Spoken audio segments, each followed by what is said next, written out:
1% for fit Bharat. स्वतःचा वेळ fit आणि तंदुरुस्त भारतासाठी. फिट इंडिया मुवमेंट भरपूर मोठी मुवमेंट चालू आहे.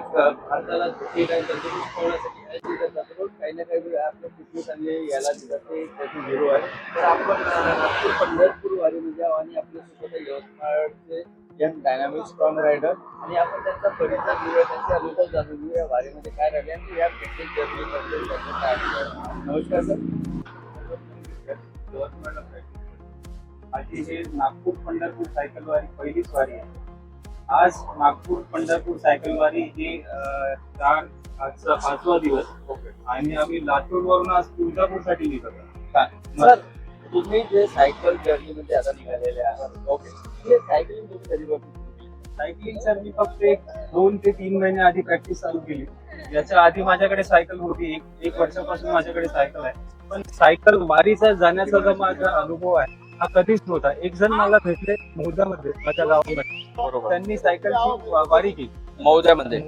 ओके. तर त्यांच्याकडून मी इन्स्पायर झालो की मी जर सायकल वारी करू शकतो तर मी का नाही. त्यांचं वय एवढं 60-65 वर्षाचं, मी जर 32-32 वर्षाचा आहे तर मी का नाही करू शकतो. बरोबर. सर, ते जे मौद्याचे जे रायडर आहेत त्यांच्याबद्दल काय सांगायचं? खूप आता परिचयाचं आहे. कृष्णा सोडते म्हणून माझा परिचय असे नव्हते, पण त्यांची गावामध्ये पोस्टिंग झाली. फॉरेस्ट डिपार्टमेंटला काम करतात. मी सहज एक दिवशी सकाळी सायकलिंगसाठी निघालो आणि तेच मला भेटलं. त्यांनी मला विचारलं की तुम्ही सायकलिंग करत असाल. मी म्हटलं सायकलिंग करत नाही, पण तुमच्याकडून मला काहीतरी शिकायचं. मग त्यांनी अनुभव सांगितला आणि मी आज या मार्गापर्यंत पोहोचलो. सर, फिटनेस आणि स्वतःला तंदुरुस्त, तर यामध्ये तुम्ही सायकलिंग सोबत आणखी या व्यतिरिक्त काय करतात? या व्यतिरिक्त मी योग, प्राणायाम आणि सकाळी उठून एक्सरसाइज या गोष्टी करतो. सायकलिंगचा आधी पण करायचं, जवळपास 2-3 वर्षापासून हे करतो. आणि ॲज अ डॉक्टर मी माझ्या पेशंटला पण आणि माझ्या आजूबाजूचे माझे रिलेटिव्ह त्यांना पण रिक्वेस्ट करतो आणि ही खूप आवश्यक गोष्ट आहे.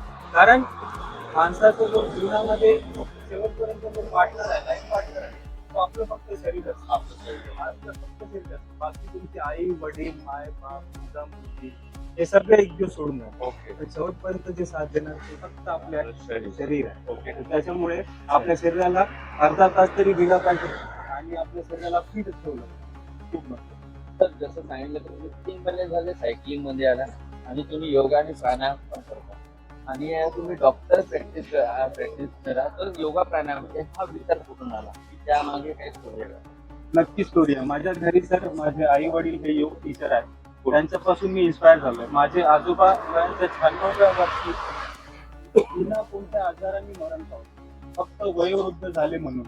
तर 96 वर्षाच्या वयामध्ये त्यांचं जर एवढा मोठा इन्स्पिरेशन अजून कोण असतो काय? माझे आजोबा जर 96 वर्षामध्ये फिट अँड फाईन असू तर मी अजून काय केलं पाहिजे? त्यांच्याकडून पोस्ट घेतला पाहिजे. सर, तुमच्या cycle problem Nagpur Yavatmal Pandharpur cycle वारी बघा, सायकल वारी कोण वारी पहिली तर वारी का वारी आपला विश्वास ठेवाबद्दलची आस्था ही आहे. आणि काय असते हे युवा वर्गाने पण हे केलं पाहिजे. नक्कीच युवा वर्गाने केलं पाहिजे. कारण मी सांगतोय जेव्हापासून यवतमाळवरून मी निघालोय वारीसाठी, पंढरपूरला आता पोहोचणार, दर्शन होईल तिथे. त्याच्यामध्ये वारीमध्ये आम्हाला विठ्ठल भेटणार माहिती नाही, पण या सायकलिंग मध्ये मला इतकी विठ्ठल वेगवेगळ्या रूपामध्ये भेटतात. कधी चढामध्ये चढताना ते 60-70 वर्षाचे आजोबा सायकलिंग करताना दिसतात, 80 वर्षाचे आजोबा. अजून काय पाहिजे? यामध्येच तुम्हाला एक शक्ती आपल्याला दिसते. नक्कीच तुम्ही जर फिटनेस जर्नीमध्ये आलेले आहात, सायकलिंग करता, योगा करता, यामध्ये आपल्या शरीराला कोणता फायदा झालेला आहे? नक्कीच मला भरपूर फायदे झाले सर.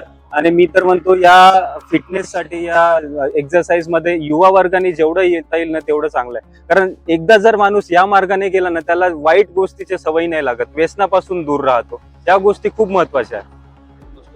आणि आज माझा कार्यक्रम आहे 1% फॉर फिट भारत. स्वतःचा वेळ फिट आणि तंदुरुस्त भारताचा. हा कार्यक्रम तुम्हाला कसा वाटला? खूप छान सर, खूप छान. तुमच्यामुळे कितीतरी लोक इन्स्पायर होत आहेत. अवेअरनेस, हेल्थ बद्दल तुम्ही अवेअरनेस देता, याच्याबद्दल खूपच छान तुम्ही उपक्रम राबवत आहे. आणि मी पण तुमच्याकडून इन्स्पायर झालो. मी कधी असं इंटरव्ह्यू वगैरे कधी फेस नाही केला, दिस फर्स्ट टाइम मी इंटरव्ह्यू करतोय. पण तुमच्याकडून इन्स्पायर होऊन या गोष्टी मी समोर पण करेल. आणि माझ्यामुळे ऍज अ डॉक्टर पेशंट होऊन नाही आला पाहिजे, तो कुठेतरी फिट राहायला पाहिजे, त्याला कोणता आजार नाही झाला पाहिजे. याच्यासाठी प्रिकॉशन म्हणून आपण काय केलं पाहिजे याचा मी प्रयत्न करेन. तर काही यंग जनरेशन याच्यामध्ये यायला गरजेचं आहे, कारण की वय होण्याच्या झाल्यानंतर करण्यापेक्षा आता फिट राहता मी, कारण की हा फिटनेसचा मजा आहे ना खूप वेगळा आहे. बरोबर. आम्ही आनंद घेऊन राहिलेलो आहोत. बरोबर. तुम्ही पण या फिटनेसचा आनंद घेऊ शकता. सर भरपूर लोक म्हणतात की मला व्यायाम करायचा आहे, ओके, मला व्यायाम करायचा आहे, मला आहे ना फिट राहायचं आहे. पण मला वेळ मिळून नाही राहिला, तर कसा वेळ काढावा? तर बघा, वेळ तर नसतो. कसं असते, बदल हा स्वतःतून घडावा लागतो.